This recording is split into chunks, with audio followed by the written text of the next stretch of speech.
Well, thank you all for coming today. Thank you for all the work that you're doing.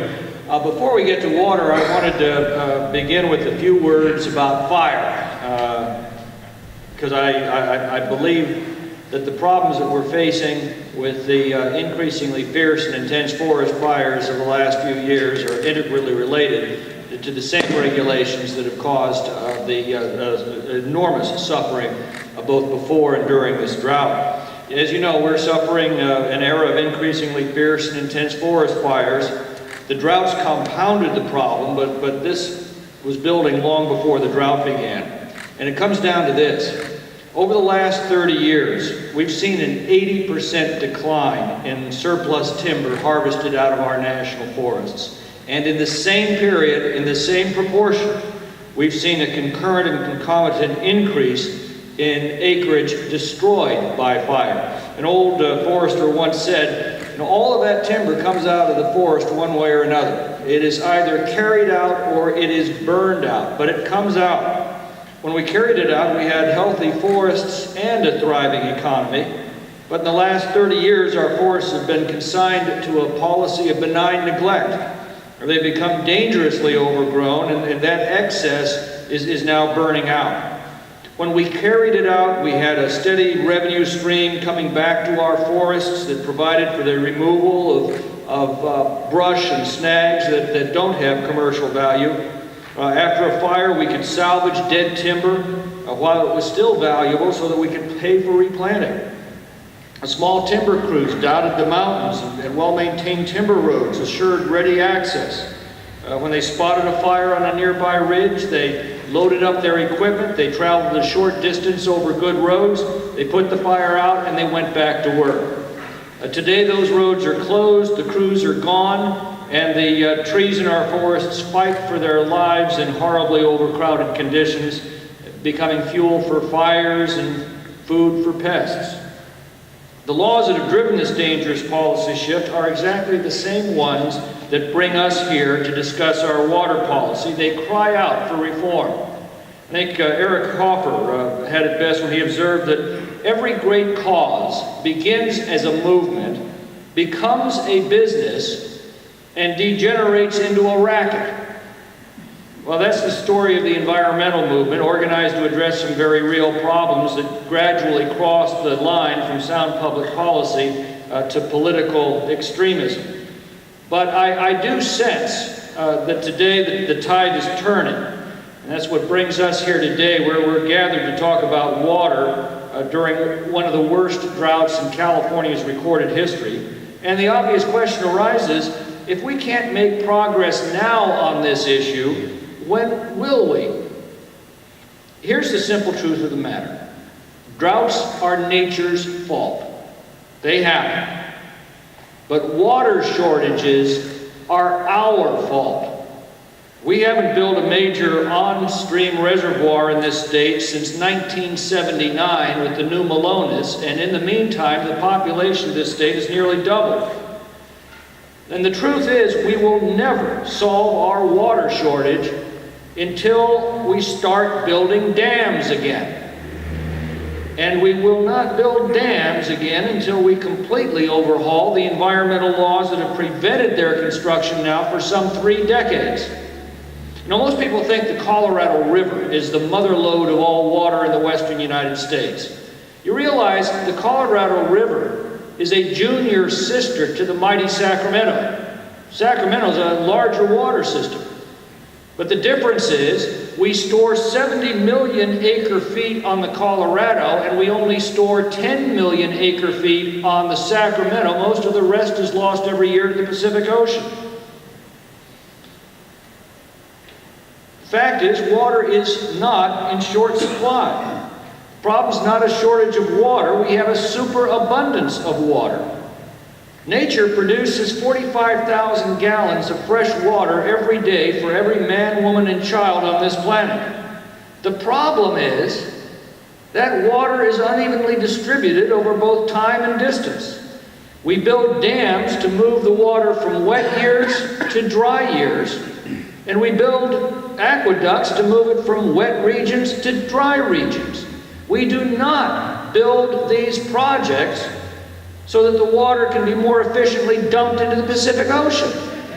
The fact of the matter is, water's been running downhill for a long time. It tends to get there on its own without our help. We build these facilities to assure that surplus water doesn't reach the ocean, but can be retained for beneficial human use. But unbending and unreasonable environmental laws now are making these projects cost prohibitive. Take the little town of Forest Hill, for example, population 1,500. It gets its water from the Sugar Pine Reservoir. The Sugar Pine Dam was built in the early 80s with an 18-foot spillway, but no spillway gate because they didn't need the extra water at the time. They didn't see what the point was in going to the extra expense. Well, now they do need the extra water, so the little town set out to install their long missing spillway gate to get another 18 feet of vertical storage on their dam. Well, it turns out the entire cost of the gate for this little town, that's to fabricate it, to transport it, to install it, is about $2 million. Now, that's a heavy lift for this little town, but it's doable. But the problem is, they soon discovered that's not the cost of the project, because they also have to budget at least $1 million for environmental reviews, and at least $2 million for environmental mitigation, and God knows how many years after they get those reviews done. So a $2 million cost-effective spillway gate became a $5 million cost-prohibitive boondoggle. Closer to home, for years the Merced Irrigation District has been trying to raise the spillway at the Exchequer Dam at Lake McClure by 10 feet. That 10 feet of vertical storage would save another 70,000 acre-feet of water. That's greater than the capacity of the entire Los Vaqueros Reservoir. To do so requires a minor adjustment to the wild and scenic river boundary of the Merced River, which encroached over the pre-existing FERC boundary that defined the footprint of the lake when the dam was actually constructed. Now we're talking about pushing back this boundary a total of 1,800 feet on a 123-mile designation. Yet opposition from the environmental left has stalled this very simple project for years. The Shasta Dam, the crown jewel of the Sacramento system, was built in the 1940s to an elevation of 600 feet. But that's not its design.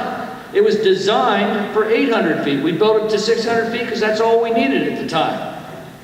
That extra 200 feet to complete that dam would add 9 million acre-feet of additional water storage to the lake, nearly doubling the total capacity on the entire Sacramento River system.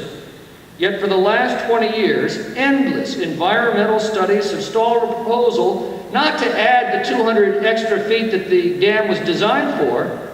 This has been stalled all these years over a proposal to raise the dam by an underwhelming 18.5 feet. And meanwhile, dams at Temperance Flat, sites in Auburn continue to be studied to death or completely ignored.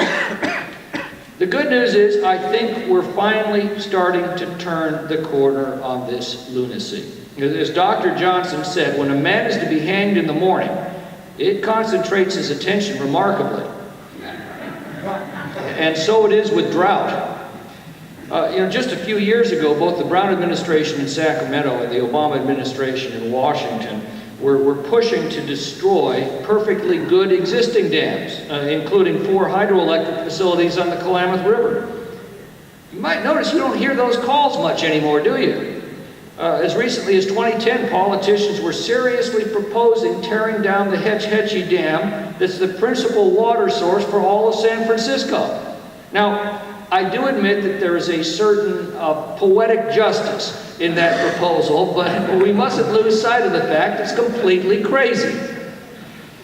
We're now seeing some glacial progress in addressing these issues in both Sacramento and Washington. In Sacramento, the first water bond in many years that specifically funds surface water storage is pending on the November ballot. And a shout out to Assemblyman Bigelow, who provided enormous leadership in shepherding that through a very, very difficult numerical problem in the state legislature. And it's a long way from a perfect measure.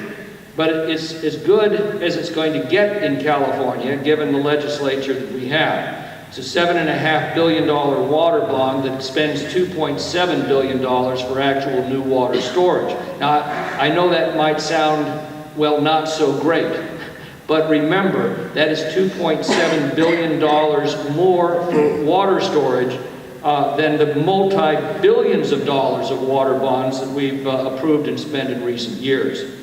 Sadly, it doesn't overhaul the environmental laws that vastly inflate costs, and it squanders a great deal more that won't be used for storage. But it is an important first step away from the nihilism of the environmental left, and I might add the environmental left adamantly opposes it. That's probably a good reason to support it by itself. In Washington, I think we're making more progress. The negotiations continue between the House and the Senate over legislation to address the California drought. You may remember that 2 years ago, and then earlier this year, the House passed legislation, comprehensive legislation, to authorize new dam construction, replace rigid environmental requirements with common sense alternatives, like adding fish hatcheries or controlling non-native predators that are the principal cause of the decline of protected species in the Delta. After many months of inaction, the Senate responded with a bill that merely codifies existing administration actions, but that does set up the environment for a conference process, and we've been in intense discussions with our senators to hammer out what long-term reforms we can finally get through, and I'm cautiously optimistic that we'll have some agreement on this by the end of the session. I say cautiously. Meanwhile, before the congressional recess, the House Natural Resources Committee marked up legislation that I've authored to streamline the federal approval process for new dams, and legislation by Doc Hastings of Washington to set in motion federal financing for these new dams. And we expect the House to pass that before the end of the session.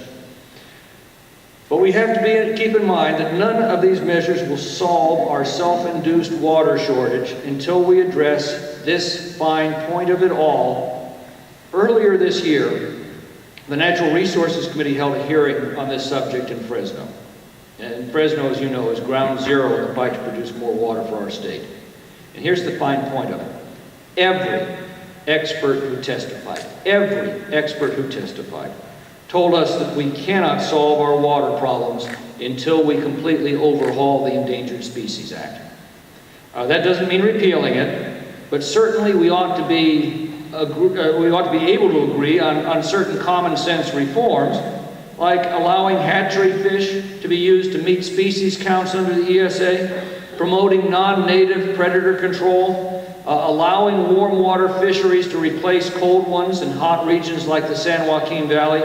I believe that this overhaul is absolutely essential to initiating a new period of water storage for California, and I think it can unlock the enormous water potential of this state.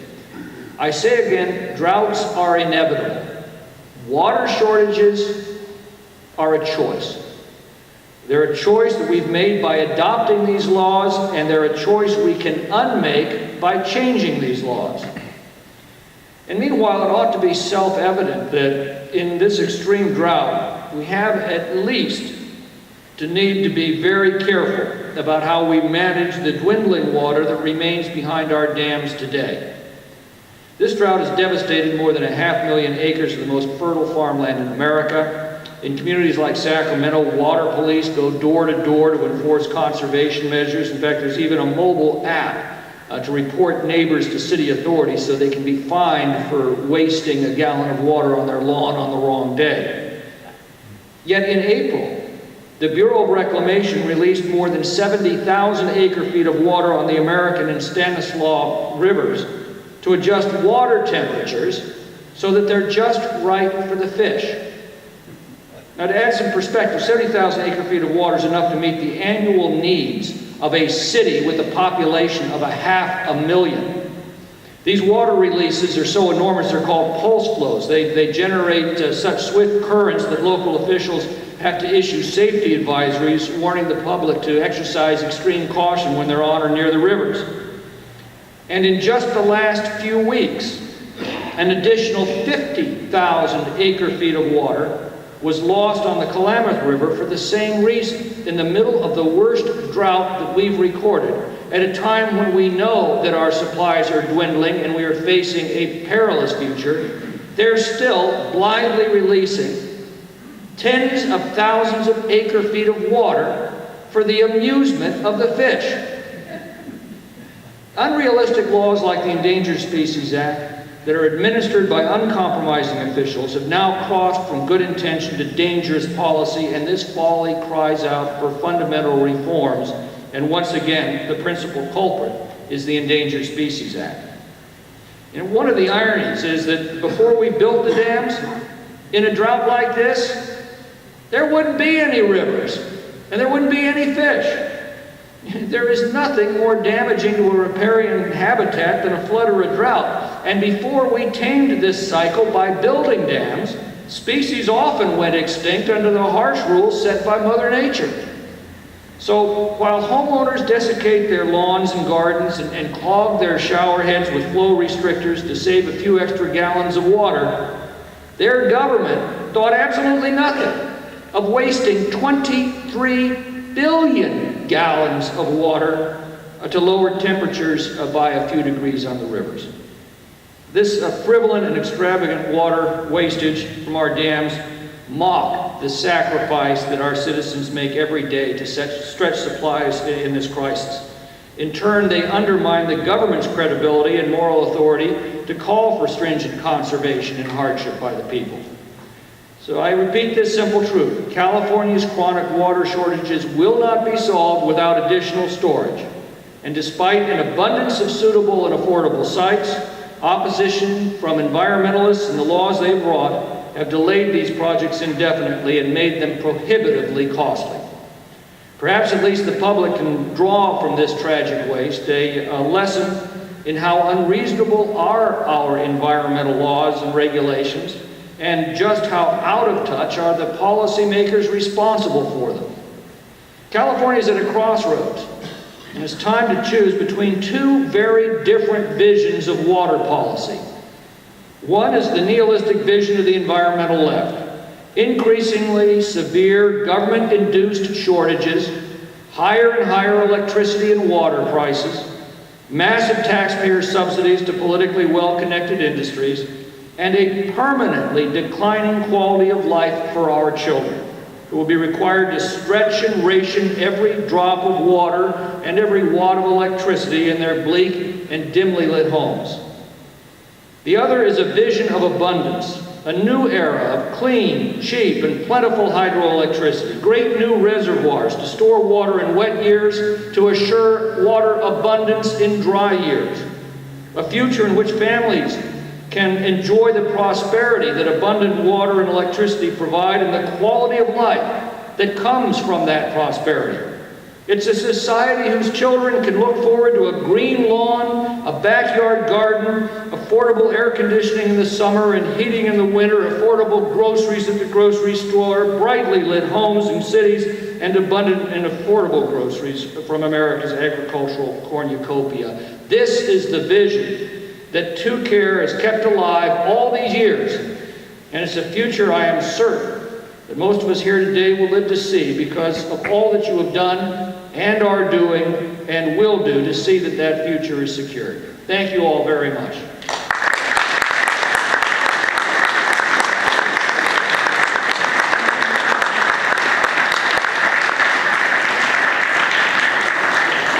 The